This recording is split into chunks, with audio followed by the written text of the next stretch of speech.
Question है, petrol की कीमत में 15% की बढ़ोतरी हुई। एक वाहन मालिक को पेट्रोल की खपत कितनी % कम करनी चाहिए ताकि किए गए व्यय में वृद्धि न हो।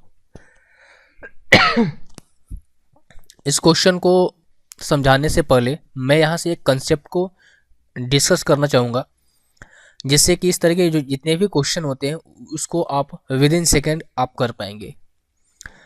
तो ट्रिक बताने से अच्छा है कि आप कंसेप्ट को समझ लें। आप एक बार कंसेप्ट समझ जाएंगे तो फिर ट्रिक की ज़रूरत नहीं पड़ेगी।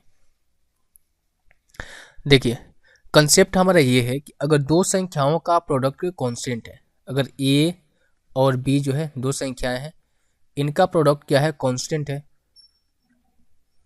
क्या है, कांस्टेंट है, कांस्टेंट है। तो जो चेंजेज ए के रेशियो में होगा, जस्ट इसका रिवर्स जो है बी के रेशियो में होगा। अभी आपको समझ में नहीं आ रहा होगा। जैसे कि हम मान के चले कि हमें एक संख्या 30 है और एक संख्या कितनी है, 50 है। दोनों का प्रोडक्ट कितना है, 1500 आ रहा है। हमें क्या करना है, प्रोडक्ट को 1500 ही रखना है। तो जाहिर सी बात है, अगर एक संख्या को अगर हम बढ़ाना चाहें, हमें 30 को क्या करना पड़ेगा। अगर मान चले हम 30 को क्या कर रहे हैं, घटा रहे हैं। 30 को मैंने कर दिया 25 और ये 50 को मैंने कर दिया क्या, बढ़ा दिया, 60 कर दिया। संख्या में बदलाव हमने किया, फिर भी प्रोडक्ट क्या है, 1500 ही प्रोडक्ट आया। हमने यहाँ पर यह बताया कि जो चेंजेज ए के रेशियो में होगा, जस्ट इसका रिवर्स जो है बी के रेशियो में होगा। ए के रेशियो में हमने चेंज क्या किया है कि ए का पहले जो मान था 30 था, अब कितना हो गया, 25 हो गया। तो 30:2 कितना हुआ, 25 हो गया। अगर मैं इसको सिंप्लीफाई करूँ तो हो जाएगा 6:5। पहले ए का मान 6 था, लेकिन मैंने चेंज करके कितना किया, 5 किया। अब यहाँ से देखो बी पहले कितना था, 50 था, अब कितना हो गया, 60 हो गया। बी कितना था, 50 था, अब कितना हो गया, 60 हो गया। अगर आप देखोगे यहाँ से कितना हो जाएगा, तो इसका रेशियो आ जाएगा 5:6। जो मैंने यहाँ से समझाने का प्रयास आपको किया कि अगर दो संख्याओं का प्रोडक्ट कांस्टेंट है, तो एक संख्या का जो रेशियो होगा उसी का रिवर्स जो है दूसरी संख्या का रेशियो होगा। तो यहाँ से आप देख सकते हैं कि एक संख्या का जो प्रोडक्ट, एक संख्या में जो हमने बदलाव किया, प्रोडक्ट को कांस्टेंट रख के, तो उसकी जो रेशियो आई क्या, 6:5 आई। तो बी का जो रेशियो आएगा क्या, इसका जस्ट अपोजिट आएगा, 5:6 आएगा। इस तरीके का जो क्वेश्चन होते हैं कंजप्शन वाले में, जो कंजप्शन होता है, खपत वाली जो क्वेश्चन होती है, उनमें काफ़ी ज़्यादा इस्तेमाल किए जाते हैं। फॉर एग्जाम्पल मैं आपको यहाँ से एक और चीज़ समझाने की प्रयास करता हूँ। जैसे कि मैं यहाँ पर लिखता हूँ एक्सपेंडिचर, और यहाँ पर मैं लिखता हूँ प्राइज, और यहाँ पर मैं लिखता हूँ कंजप्शन।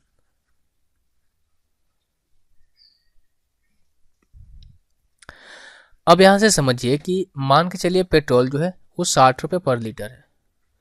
60 रुपये पर लीटर जो है पेट्रोल है, और एक व्यक्ति जो है एक महीने में कितना कर रहा है, एक महीने में उसने 40 किलोमीटर बाइक चलाता है। तो उसका टोटल कंजप्शन कितना होगा, 2400 रुपया होगा। अचानक से क्या हुआ, पेट्रोल के प्राइस में उछाल आ गया, और पेट्रोल के प्राइस बढ़ाकर हम कितना कर दें, 80 रुपये कर लेते हैं। अब पेट्रोल के प्राइस कितनी होगी, 80 रुपये पर लीटर हो गई। लेकिन व्यक्ति की आय तो बढ़ी नहीं। व्यक्ति क्या कर रहा है कि अपना जो एक्सपेंडिचर हो वो बढ़ाने का तैयार नहीं है। अभी भी वो चाहता है कि 2400 रुपये ही खर्च करे। तो जाहिर सी बात है, उसको कंजप्शन को क्या करना पड़ेगा, कम करना पड़ेगा। इसका मतलब ये हुआ कि अगर पेट्रोल की प्राइस 80 रुपये पर लीटर हो गई, तो व्यक्ति जो है पहले जो 40 किलोमीटर बाइक को राइड करता था एक महीने में, अब क्या करेगा, अब कितना करेगा, अब 30 किलोमीटर ही राइड कर पाएगा। यानी कि अगर मैं यहाँ से कहूँ कि प्राइस के जो रेशियो आया, यानी कि जो प्राइस का रेशियो आया, इसमें कितना का चेंज आया, 60:80 का रेशियो में आया। यानी कि हम इसको सिंप्लीफाई करें तो हो जाएगा 3:4। तो जो कंजम्पशन हुआ, ठीक हो, जो कंजम्पशन हुआ, कंजम्पशन का स्पेलिंग थोड़ा मिस्टेक है, CON। तो जो कंजम्पशन हुआ वो कितना हुआ, पहले 40 होता था, अब कितना कर रहा है, 30 कर रहा है। तो आप यहाँ से देखो तो इसका कंजप्शन में क्या हुआ, जस्ट इसके रिवर्स में चेंज हुआ। जस्ट इसके क्या हुआ, रिवर्स में चेंज हुआ।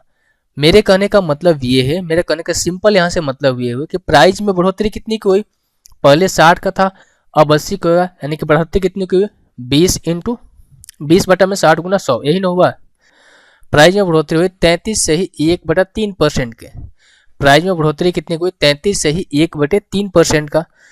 तो जो 33 से ही 1/3 का फ्रैक्शन वैल्यू क्या होती है 1/3, यानी कि जो पहले प्राइस 3 थी अब बढ़कर कितनी हो गई 4 हो गई, अब बढ़कर कितनी हो गई 4 हो गई, अब बढ़कर कितनी हो गई 4 हो गई, यानी कि जो पहले प्राइस 3 था तो अब कितना हो गया 4 हो गया, यानी कि 3:4 हो गया।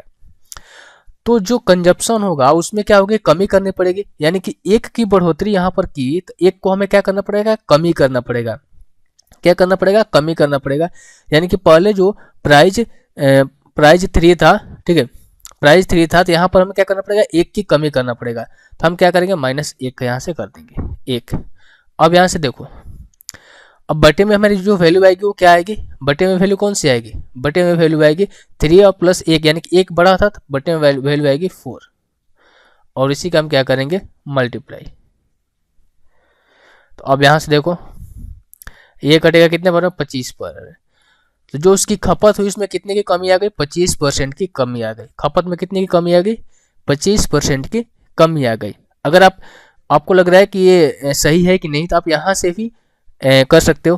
पहले खपत कितना था 40 था, अब खपत कितना हो गया 30 हो गया, 10 का कमी हुआ, 10 का कमी इंटू 100 बटे में कितना होगा 40 होगा, काटोगे तो कितना होगा 25%।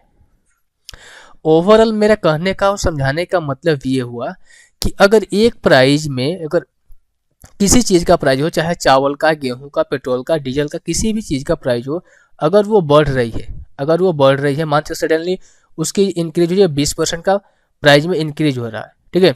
अगर व्यक्ति को अपना जो बजट है उसको सेम रखना है, उसको सेम रखना, बजट को सेम रखना है, पैसे को नहीं बढ़ाना है, तो उसको कंजप्शन को क्या करना पड़ेगा कम करना पड़ेगा। तो सिंपल आपसे पूछा जाए कि कंजप्शन कितना कम करेगा ताकि उसका बजट जो है जितना वो पहले खर्च करता था अभी भी उतना ही खर्च करे। तो 20% का फ्रैक्शन वैल्यू क्या होती है 1/5, यानी कि पहले उसका जो प्राइस था 5 था लेकिन अब कितना हो गया 1 बढ़ के 6 हो गया, तो हमें क्या करना पड़ेगा 1 कम करना पड़ेगा, ठीक है। और बटे वाली जो वैल्यू क्या आएगी इसके 1 प्लस में आ जाएगी, यानी 1/6 इंटू 100 करोगे तो ये हो जाएगा 16 से ही 2/3% का क्या करना पड़ेगा उसको कमी करना पड़ेगा आपके कंजप्शन में। तो चलिए अब क्वेश्चन को हम करते हैं। आई होप ये कंसेप्ट जो है पूरा आप समझ पाए होंगे। देखिए क्वेश्चन में है कि पेट्रोल की कीमत 15% बढ़ा दी गई, एक व्यक्ति जो है एक मोटर बाइक जो है अपनी खपत में कितनी कमी करे ताकि व्यय में जो है वृद्धि न हो, यानी कि एक्सपेंडिचर में वृद्धि नहीं हो। तो पेट्रोल की कीमत में कितने % की वृद्धि हुई 15% की। 15% का फ्रैक्शन वैल्यू होती है 3/20, 3/20, यानी कि पहले जो प्राइस 20 था तो अब कितना हो गया 3 हो गया, यानी कि प्लस का 3 बढ़ गया, तो हमें प्राइस को +3 बढ़ गया तो हमें कंजप्शन में क्या करना पड़ेगा 3 का कमी करना पड़ेगा। तो 3 बटे में और टोटल का कितना हो जाएगा 20 + 3 कितना 23, और परसेंटेज निकालने के लिए 100 से मल्टीप्लाई, तो ये हो जाएगा 300/23, जो कि हो जाएगा कितना आपका 13 से ही कितना हो जाएगा 13 से ही 1/23%। 13 से ही 1/23% क्या करना पड़ेगा उसको अपने कंजप्शन में क्या करना पड़ेगा कमी करना पड़ेगा। ऑप्शन नंबर सी जो है इस क्वेश्चन का आंसर हो जाएगा। इस क्वेश्चन को बनाने में मैंने लगभग 8 से 9 मिनट लिए हैं, इसलिए लिए ताकि आप इस तरह के क्वेश्चन को विद इन सेकेंड आप कर पाएँ, इसीलिए मैंने यहाँ से कंसेप्ट को समझाया। किसी भी चीज़ का क्वेश्चन हो चाहे प्रॉफिट लॉस चाहे कोई भी क्वेश्चन, अगर दो संख्याओं का प्रोडक्ट कांस्टेंट रहेगा, ए और बी का अगर प्रोडक्ट कांस्टेंट हो तो उनका जो चेंज होगा, अगर ए जिस रेशियो में चेंज होगा बी जो है जस्ट उसके अपोजिट रेशियो में चेंज होगा। आपको सिर्फ यही समझ में रखना है।